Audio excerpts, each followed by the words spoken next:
What's up guys, and welcome back to our JCP save in TEW 2013.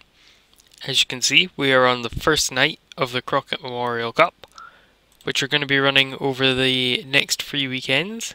So let's not bother stalling anymore and jump straight into the tournament. And in one of our many first round matches, it's a bit of an unusual structure, this tournament, because it's 24 teams, so I've tried to keep it, a similar structure to the actual tournament. So I'll put up the bracket so far with the results from night 1, so you can see how it all fits in. But in one of our first round matches, but had solid in reaction but non-existent crowd heat, Bad Company defeated the Thunderfoots in 6:57 when Pat Tanaka defeated Thunderfoot by pinfall while rolling kick. That got a 51. So pretty decent match. Bad Company obviously advanced to round 2. Then we've got an about that had solid in reaction but not much in the way heat. The Awesome Twosome defeated the Mod Squad in 12:27 when Rick Rude defeated Basher by pinfall while Rude Awakening. That got a 53. Let's see, have a look at this. Basher and JD Costello have terrible chemistry, but Spike and JD Costello have good chemistry. That's really weird. Then one of our newer teams, about that had solid in action, but not much in the way heat. Mantell and Gordy defeat the Mulkey Brothers in 7:05 when Dutch Mantell defeated Bill Mulkey by pinfall with a pile driver. Got a 41. Terry Gordy was off his game a bit, which is probably what dragged the match down, as well as it being against lower talent guys in the Mulkeys. The Steiner Brothers had a match, and about that had solid in action, but not much of the way heat. The Steiner Brothers defeated Tejiko Khan and the Barbarian in 11:46 when Scott Steiner defeated the Barbarian with Frankensteiner. This is the Steiner Brothers debut. Basically, I wanted to bring them in. I think they're a very good tag team. They have great chemistry. So yeah, I thought bringing them in could have another top level face tag team out of them. And a match that had some good action, but not much of the way heat. Ron Simmons and Sting defeated Black Bart and Bobby Jaggers in 12:03 when Sting defeated Jaggers by pinfall. Got a 58. Basically, to build up Sting and Simmons, I thought I could give them a nice little run in the tournament. Then in a match that had some good action, but not much of the way heat, Eddie Gilbert and Scott Hall, so they're representing the Dangerous Alliance, defeated Jimmy Valiant and Lasertron in 11:47 when Hall defeated Lasertron by pinfall by Razor's Edge. I got a 57. So pretty decent ratings, pretty consistent around the 50 something mark.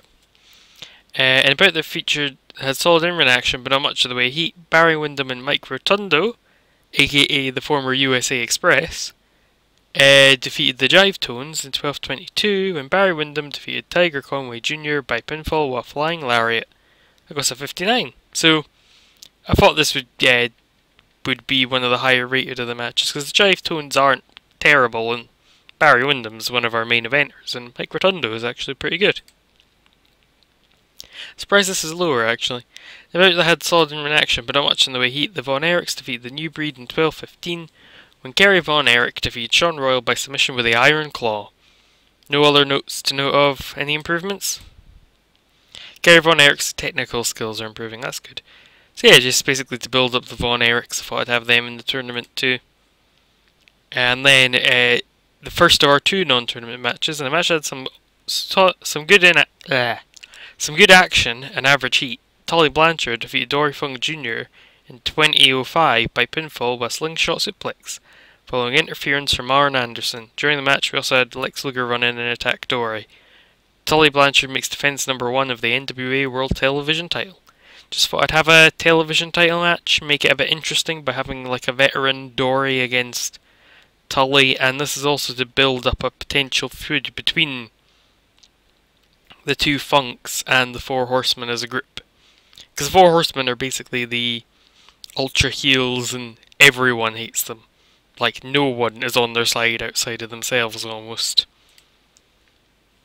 Dusty Rhodes and Nikita Koloff cut a promo on Anderson and Blanchard, saying they're not finished with the Horsemen. They want their hands on them, and they want to deal with them. I got 78, which is what you'd expect, especially from a Dusty Rhodes promo. I mean, his ratings are was good. I thought, holy shit! I thought this would do well, but I didn't think it would do that well. Damn. And about the featured great action and great heat from the audience, Arn Anderson and Ric Flair defeated the Road Warriors in 2002 when Ric Flair defeated Road Warrior Hawk by pinfall while using the ropes for leverage. Animal and Paul Ellering are a good pairing, and Arn Anderson and Ric Flair have great chemistry when teaming together. At 91, that might be our highest rated match ever. So that's a pretty decent rating. So overall, this got us an 82 and increased our popularity in one region. Obviously, we still haven't got a pay-per-view deal in place, which is something I'm working on. So let's make a speech where we're going to compliment basically the folk that are in the main event, because holy shit, they deserve compliments from that. Ric Flair, and we'll compliment Hawk, because Hawk was always my favourite. Complimented, praised for a great performance. I'm going to do the same to Flair. I'll just tell Flair he's awesome, and I'll praise him for a great performance. There we go. So as this progresses through, I'll cut the video here and switch to the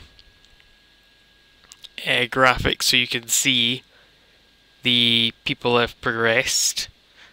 Hopefully you guys are impressed and are looking forward to the second round, and I hope to see you in the next part where we'll have our next episode of World Championship Wrestling. So thanks for watching, and I'll see you in the next one.